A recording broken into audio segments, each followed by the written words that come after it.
I'm Heidi Bragg, and this is Life, Cancer, Etc.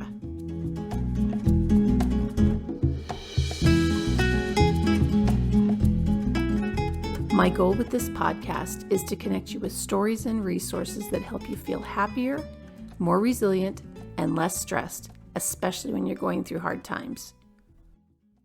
For this week's episode, I wanted to talk a little bit about what a radiation treatment is like.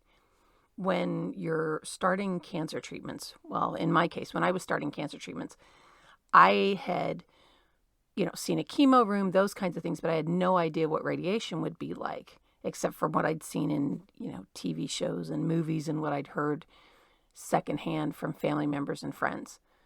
So I wrote this personal essay relatively soon after I got my radiation treatments a couple of years ago, and hopefully it will help demystify things a little bit for you if you are in the position of having to go through it. You think about a ton of different things when you're on the table in the radiation treatment room. During the actual treatment, I'm visualizing my heart tissue being protected while the machine zaps the leftover microscopic cancer cells in my left atrium. My mind also wanders a lot. I've talked with Michelle, one of the radiation therapists, about 80s and 90s music after she told me she went to an Echo and the Bunnymen / Violent Femmes concert. She usually turns off their standard Pandora station and YouTube's bands like Yaz, Depeche Mode, and New Order for me to listen to. You have to stay completely still, which is hard for me when I'm hearing music I used to dance to 2 to 3 times a week during college. Before I get on the table, I have to strip down from the waist up and cover myself with a towel. There's a form on the table that's kind of like a beanbag that's been shrink-formed to my body. When they created my treatment form, they also gave me 3 tiny tattoos to use as markers so that my body's positioned just right for each treatment. Kev and I joke about it being like a bad college party. Topless in a beanbag, bad tattoos, etc. There's an image of a beach scene above my head, along with a mini Where's Waldo game where people are supposed to find the 5 Waldo images you can see from the table. I settle in, clasp my hands above my head, and the therapists start making minute changes to line everything up with the tattooed dots under each arm and in the center of my chest.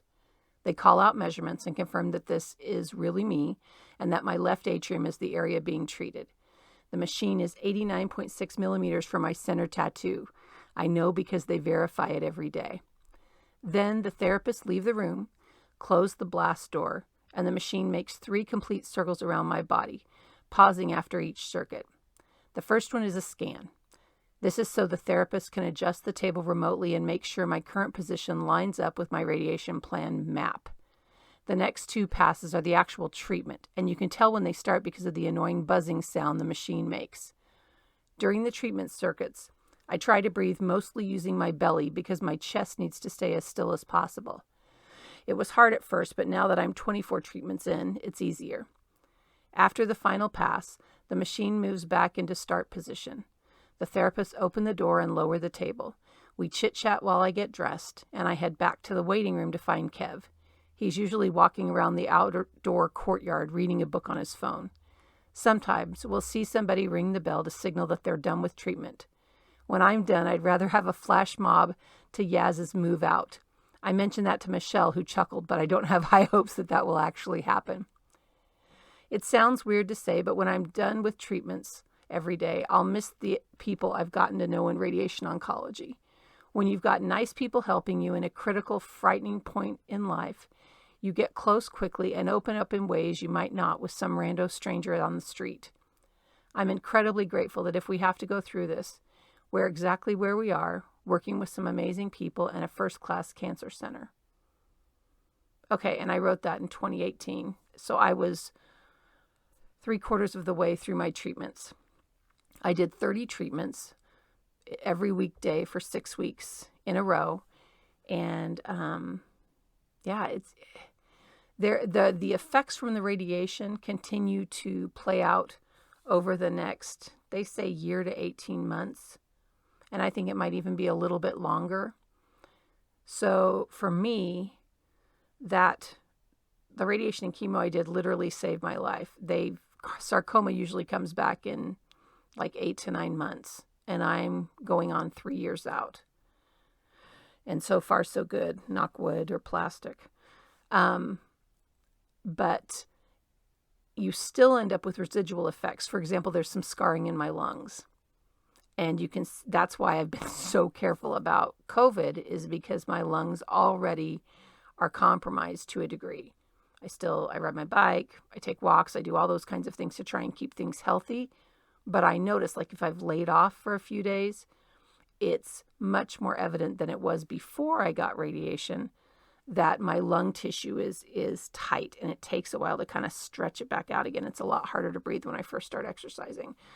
Because sometimes I've had to lay off after a surgery or after an injury, and your reconditioning time is increased quite significantly.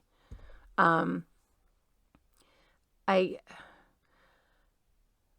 wouldn't do anything differently than I did during treatment, and I'm very pleased with the results I've gotten.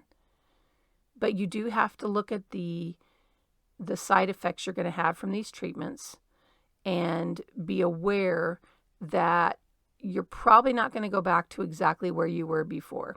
You can get to a good point. I have a good quality of life. I'm able to, move and exercise and travel and all of those things, but it's not quite as easy as it was beforehand. However, I'm not dead. And to me, that's a major win. So when you're evaluating treatments, I don't think you need to be scared of this stuff, but I do think you need to go in to each process with your eyes open. Anyway, that's all I have for this week. If you know somebody who's going through a hard time, please share these podcasts with them if you think they'd be of value. And if you've got questions you'd like answered, please email at lifecanceretcetera. That's lifecanceretc@gmail.com. And I will do my best to answer them or to find somebody who can. So this week, please do something nice for someone else. Look for the good, count your blessings, and make it a great week. Thanks for listening.